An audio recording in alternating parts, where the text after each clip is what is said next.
Hello കൂട്ടുകാരെ, കുടംപുളി ഇട്ട് വെച്ച നല്ലൊരു ചെമ്മീൻ കറിയാണ് കേട്ടോ ഇത്.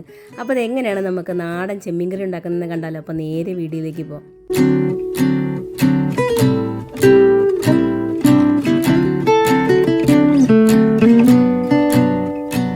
അപ്പോൾ നമുക്ക് ചെമ്മീൻ കറി ഉണ്ടാക്കാനായിട്ട് തുടങ്ങാം കേട്ടോ. അതിനായിട്ട് ഒരു ചട്ടി ചൂടാക്കാൻ വേണ്ടി വെച്ചിട്ടുണ്ട്. അതിനകത്തേക്ക് 1 ടീസ്പൂൺ വെളിച്ചെണ്ണ ഒഴിച്ച് കൊടുക്കുന്നുണ്ട്. പിന്നെ ഇഞ്ചി വെളുത്തുള്ളിയും കൂടി ചതച്ചത് ചേർത്ത് കൊടുക്കുന്നുണ്ട്. 2-3 ഉള്ളി ചെറുതായിട്ട് അരിഞ്ഞതും, പിന്നെ 2-3 പച്ചമുളകും കുറച്ച് കറിവേപ്പിലയും കൂടിയിട്ട് നല്ലതുപോലെ ഒന്ന് വഴറ്റിയെടുക്കണേ. നല്ലതുപോലെ ഒന്ന് വഴറ്റിയെടുക്കാം. വഴറ്റിയെടുത്തതിന് ശേഷം അതിനകത്തേക്ക് തക്കാളി ചേർത്ത് കൊടുക്കുന്നുണ്ട്. തക്കാളി ഒരു തക്കാളിയാണ് ചേർത്ത് കൊടുത്തിരിക്കുന്നത്. അതൊരു വലിയ പീസായിട്ടാണ് ഇട്ട് കൊടുത്തിരിക്കുന്നത്. ഈ തക്കാളിയൊക്കെ ഇഷ്ടമില്ലാത്തവരാണെങ്കിൽ ഇത് ചേർത്ത് കൊടുക്കണം കേട്ടോ, സ്കിപ്പ് ചെയ്യാം കേട്ടോ. അപ്പം അതും കൂടി ഇട്ട് കൊടുത്തതിന് ശേഷം ഒരു 200 ഗ്രാം നമ്മുടെ ചെമ്മീൻ വൃത്തിയാക്കിയതാണ് കേട്ടോ. അതിനകത്ത് നിന്ന് ഞരമ്പൊക്കെ എടുത്ത് കളയണം. ചെമ്മീൻ ക്ലീൻ ചെയ്യാൻ എല്ലാവർക്കും അറിയാമായിരിക്കും. അതെല്ലാം എടുത്ത് കളഞ്ഞ് നല്ലപോലെ ക്ലീൻ ചെയ്ത് അതും കൂടി ചേർത്ത് കൊടുക്കുന്നുണ്ട്. പിന്നെ 2-3 കഷ്ണം കുടംപുളിയും കൂടി ചേർക്കുന്നുണ്ട്. പിന്നെ 1/2 ടീസ്പൂൺ മഞ്ഞൾപ്പൊടി, 1 ടീസ്പൂൺ മല്ലിപ്പൊടി, 2 ടീസ്പൂൺ മുളക് പൊടി, ഇത്രയാണ് ചേർത്ത് കൊടുക്കുന്നത്. ഞാനിവിടെ കാശ്മീരി മുളക് പൊടിയാണ് ചേർത്ത് കൊടുക്കുന്നത്. എരിവിന് വേണ്ടിയാണ് ഞാൻ പച്ചമുളക് കൂടുതൽ ചേർത്ത് കൊടുക്കുന്നുണ്ട്.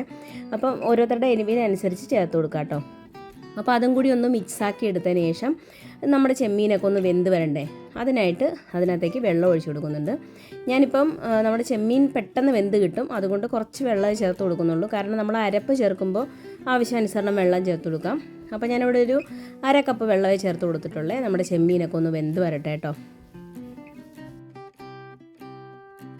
അപ്പം നമുക്ക് അടച്ച് വെച്ചിട്ട് നമ്മുടെ ചെമ്മീനൊക്കെ ഒന്ന് വേവിച്ചെടുക്കാം. ഇവിടെ ഒരു 10 മിനിറ്റ് പോലും എടുത്തില്ല. അതിനൊക്കെ മുന്നേ തന്നെ നമ്മുടെ ചെമ്മീനൊക്കെ വെന്ത് വന്നിട്ടുണ്ട്. അപ്പോൾ വെന്ത് വന്നിട്ടുണ്ട്. അതിനകത്തേക്ക് നമുക്ക് അരപ്പ് ചേർത്ത് കൊടുക്കാം. ഈ അരപ്പിൽ ഞാൻ ഒന്നും ചേർത്ത് കൊടുത്തിട്ടില്ല കേട്ടോ. നമ്മൾ ഉള്ളിയൊക്കെ നേരത്തെ തന്നെ വഴറ്റിയത് കൊണ്ട് ഉള്ളിയൊന്നും ചേർത്തല്ല എടുത്തിരിക്കുന്നത്. നിങ്ങൾക്ക് വേണമെങ്കിൽ അരപ്പിനകത്ത് മുളക് പൊടി മഞ്ഞൾപ്പൊടിയൊക്കെ ചേർത്ത് വേണമെങ്കിലും അരച്ചെടുക്കാം. പക്ഷെ ഞാൻ നേരത്തെ തന്നെ നമ്മുടെ ചെമ്മീനിലോട്ടൊക്കെ പിടിക്കാൻ വേണ്ടി നേരത്തെ തന്നെ ചേർത്ത് കൊടുത്തതാണ്. അപ്പോൾ അരപ്പും കൂടി വെറുതെ നമ്മൾ വെള്ളം ഒഴിച്ച് നല്ല മഷി പോലെ അരച്ചെടുത്ത അരപ്പും കൂടി ചേർത്ത് കൊടുക്കുന്നുണ്ട്. അതിനുശേഷം അടച്ച് വെച്ച് നമ്മൾക്കൊന്ന് തിളപ്പിച്ചെടുക്കാം. ലോ ഫ്ലെയിമിൽ വെച്ച് തിളപ്പിച്ചെടുക്കണം കേട്ടോ.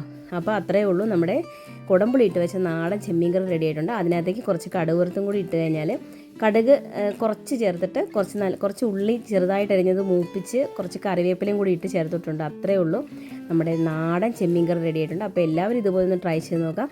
എല്ലാവർക്കും വീഡിയോ ഇഷ്ടപ്പെട്ടെന്ന് വിചാരിക്കുന്നു. പുതിയൊരു വീഡിയോ ആയിട്ട് വരുന്നതിന് വരെ thanks for watching. Thank you. By.